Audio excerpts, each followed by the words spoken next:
Hello बच्चों, आज हम लोग मोल कंसेप्ट के बारे में पढ़ेंगे। इसके पिछले टर्न पे हमने देखा कि basic concept of the chemistry का यूज होता है। उस basic concept of the chemistry में कहीं कहीं वर्ड आ जाता है मोल के लिए, या न्यूमेरिकल में किस तरीके से हम मोल को यूज करते हैं। तो इसमें होता है सबसे पहले कि मोल है क्या, कहाँ से आया।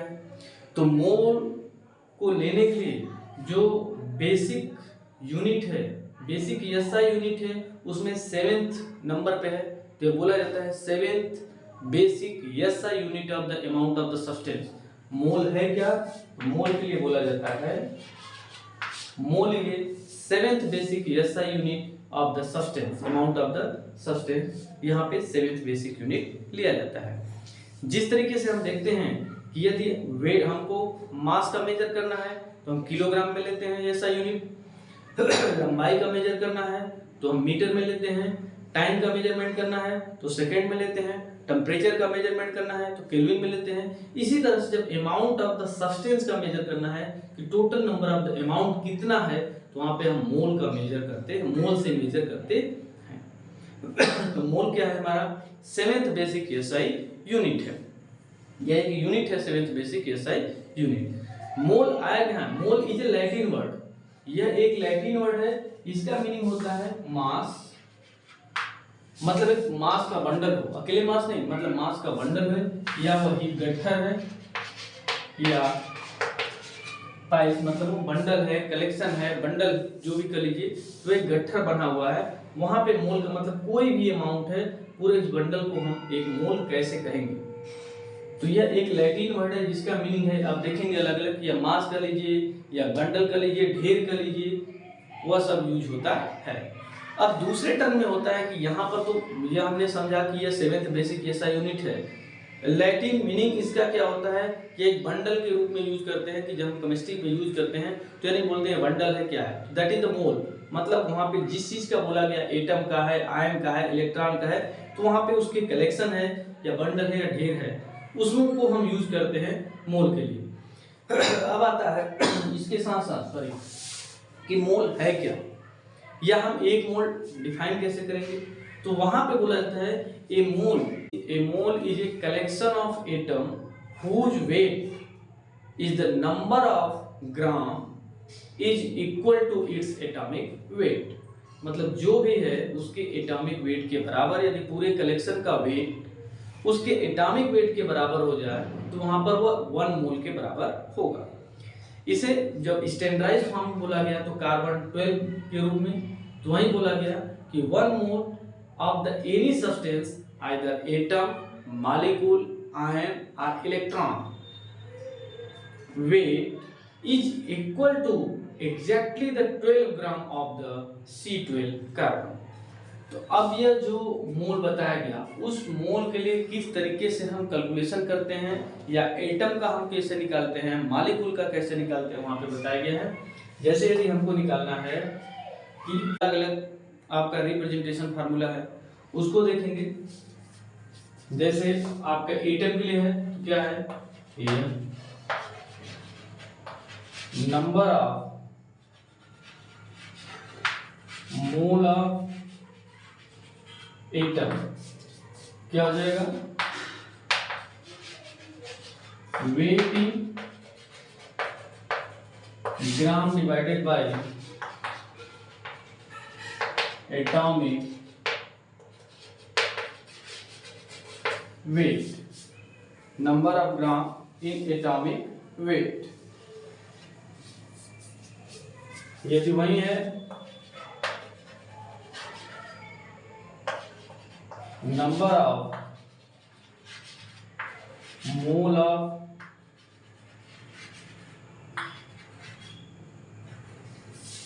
Molecules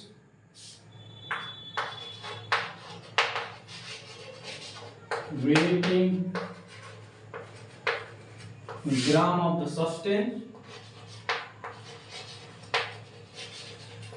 molecular weight। ये आपका जब एटम के फॉर्म में दिया है तब उसका weight divided by atomic wait, molecule के फॉर्म में दिया है तो weight divided by molecular wait. अब यदि सब्सटेंस आपके गैसियस फॉर्म में दिया है क्या हो जाएगा, number of mole of gases, तो वहां पे हम number of mole of gases कैसे निकालेंगे? तो number of mole of gases के लिए volume at NTP divided by molar volume at STP, जो भी आप उसे हम कर सकते हैं। तो यहाँ पे जो भी वॉल्यूम दिया है,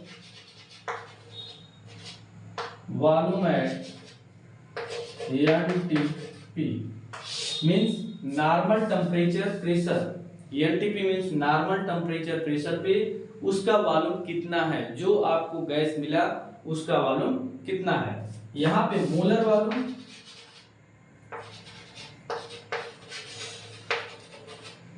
एट एसटीपी जो भी दिया गया है वह मोलर वॉल्यूम जो है वह कितना है, स्टैंडर्ड मोलर वॉल्यूम जिसे बोलते हैं, या मोलर स्टैंडर्ड टेम्परेचर प्रेशर पे जो मोलर वॉल्यूम है वह कितना है एसटीपी पे।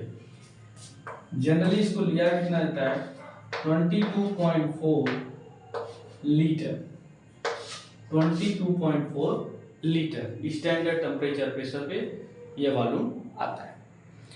अब यह है number of mole of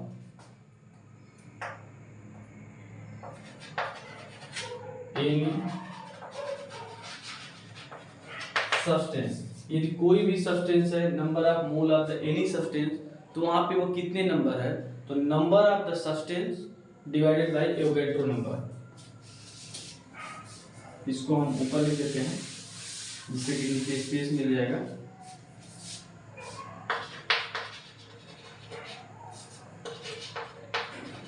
standard molar volume जो 22.4 लीटर है, हाँ यहाँ पे है number of any substance divided bye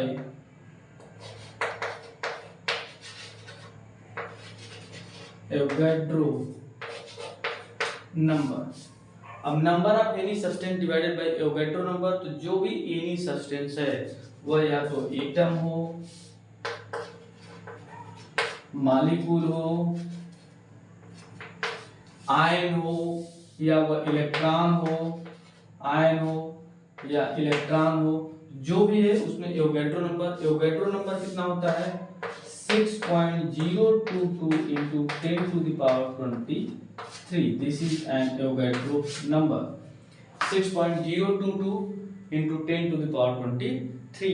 इस तरीके से हम निकालेंगे number of mole of the any substance. किसी भी सब्सटेंस का यदि नंबर दिया है तो वहां पे हम किस तरीके से मोल निकालेंगे। अब यदि है कि यदि वो मोलर के फॉर्म में है तब हम किस तरीके से निकालेंगे। मोलर के फॉर्म में दिया है, यहाँ पे हम पूरा करके देखते हैं। यदि वो मोलर के फॉर्म में दिया है तब हम कैसे निकालेंगे।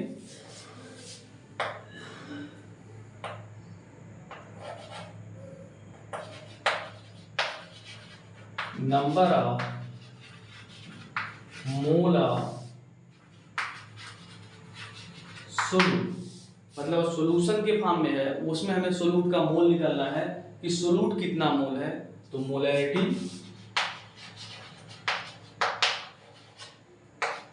इनटू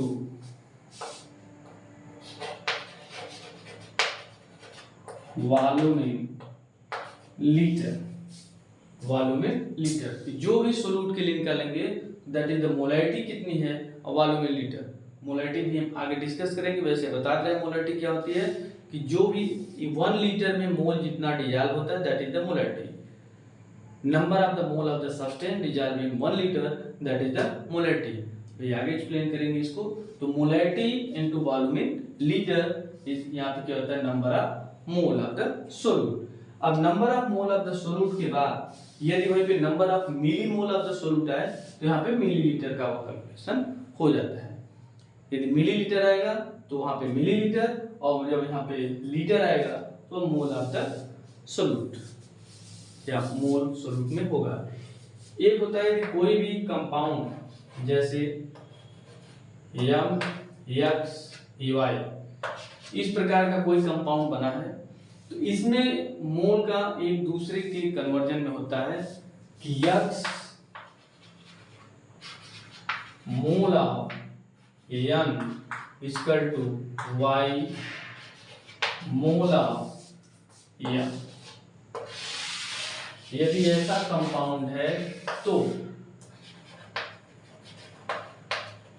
यदि यह कंपाउंड है MX NY के फॉर्म में, मतलब X Y के मोल X mole of the Y N बराबर होंगे Y mole of the M, तभी वह कंपाउंड का फॉर्मेशन बनेगा। यह मोल के बारे में जो डिस्कस थे, इस मोल के बारे में जो फार्मूला है उस तरीके से सॉल्व है। अब मोल का एक एक करके फार्मूला हम डिस्कस करेंगे।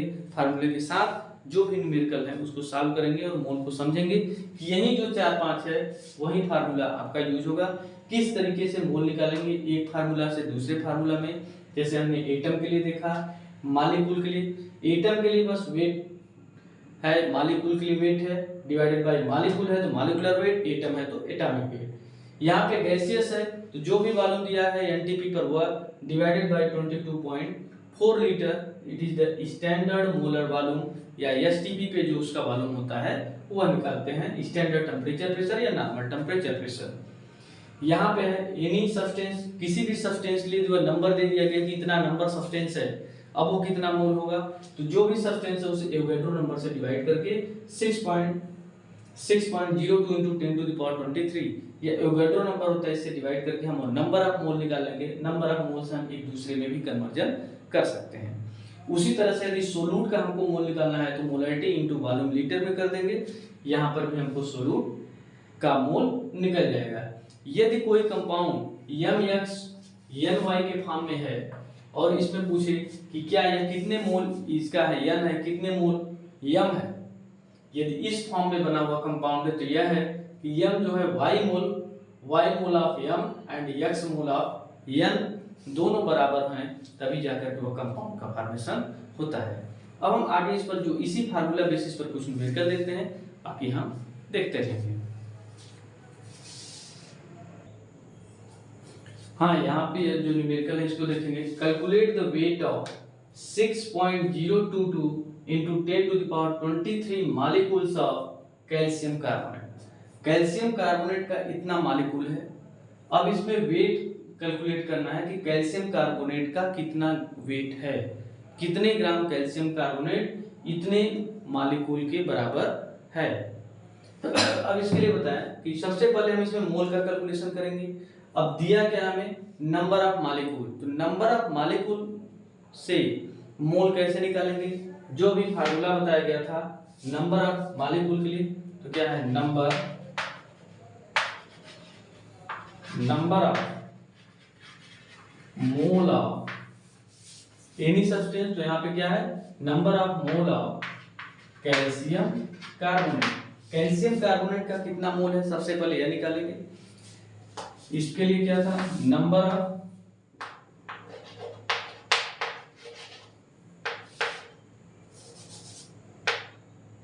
Calcium carbonate divided by Avogadro number.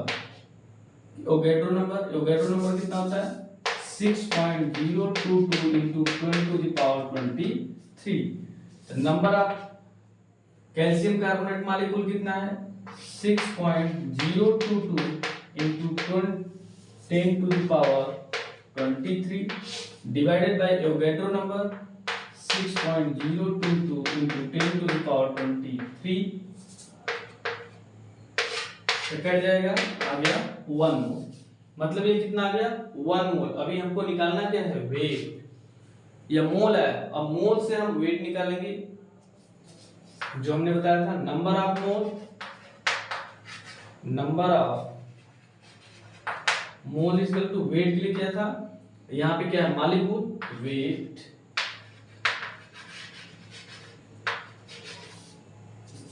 Of molecule divided by molecular weight. Molecular weight. अच्छा, मॉलिक्यूलर वेट कितना होगा इसका हम कैलकुलेट कर लेंगे। जैसे यहाँ पे है कैल्शियम कार्बोनेट, कैल्शियम कार्बोनेट में कैल्शियम का कितना होगा 40, कैल्शियम का 40, कार्बन का 12, 3 ऑक्सीजन के 48, ये कितना हो जाएगा 8 2 10 1 4 5 4 9 10 100। मॉलिक्यूलर वेट कितना हो जाएगा 100। अब यहाँ पे नंबर ऑफ मोल, आपको मॉलिक्यूलर वेट पता है, नंबर ऑफ मोल यहाँ से पता है 1 मोल। अब वेट ऑफ द मॉलिक्यूल मतलब यहाँ रखेंगे 1 equal to weight of molecule divided by molecular weight. Molecular weight 100 means आ गया आपका वेट ऑफ द मॉलिक्यूल या weight of calcium carbonate molecule है कितना हो जाएगा 100 ग्राम। 100 ग्राम। इस तरीके से सॉल्व करके हम एक दूसरे में कन्वर्जन मोल से करके आसानी से उसे सॉल्व कर सकते हैं। बस वही जो 5 फार्मूला है उसी के अनुसार। हाँ, इसमें देखेंगे a piece of the copper weight is 0.635 ग्राम। How many atom of the copper does it contain. यदि इतना वेट है कॉपर का तो इसमें कॉपर का कितना एटम कंटेन है। 6.635 ग्राम कॉपर में कितने नंबर ऑफ कॉपर एटम हैं यही कैलकुलेट करना है।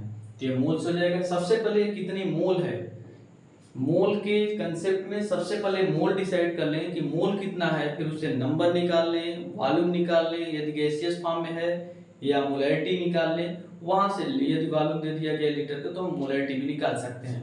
तो सबसे पहले हमको क्या निकालना है इसका मोल। तो निकाल लेंगे इतने वेट में हमारा कितना कॉपर है। कॉपर का वेट जानते हैं सबसे पहले, यह जानते हैं कॉपर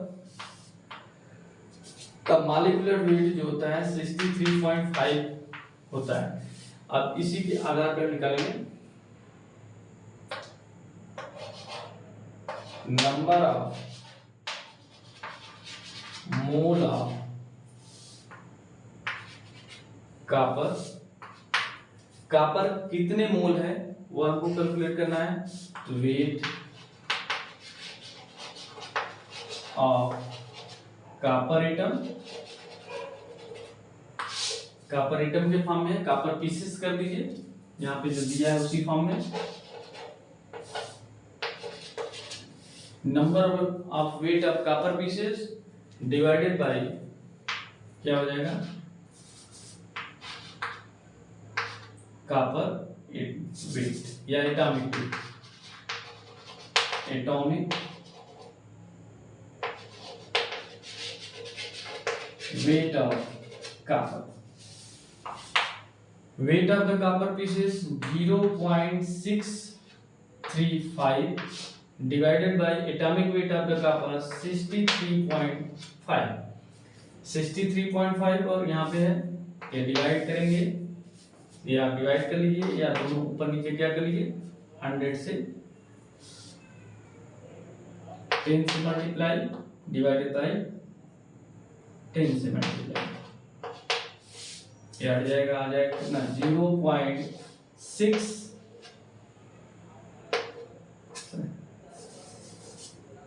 6.35 डिवाइडेड बाय 635। इसको डिवाइड कर लेंगे, आ जाएगा 0.01 मोल। 0.01 मोल ये इतना आ गया 0.01 मोल आप 0.635 ग्राम कॉपर पीसेस के लिए। अब इतने मोल में कितने एटम है ये हमको पता है। तो नंबर ऑफ मोल जो फार्मूला के लिए यूज हुआ था, number of mole of copper, number of mole of copper equal to यहाँ पे जो दिया गया है मोल ऑफ द कॉपर, कि जो भी सब्सटेंस वो पीसेस जो पूछ रहा है कि कितना कंटेन है, number of copper contains divided by Avogadro number, Avogadro number ये हो जाएगा, इसको निकालना है नंबर ऑफ कॉपर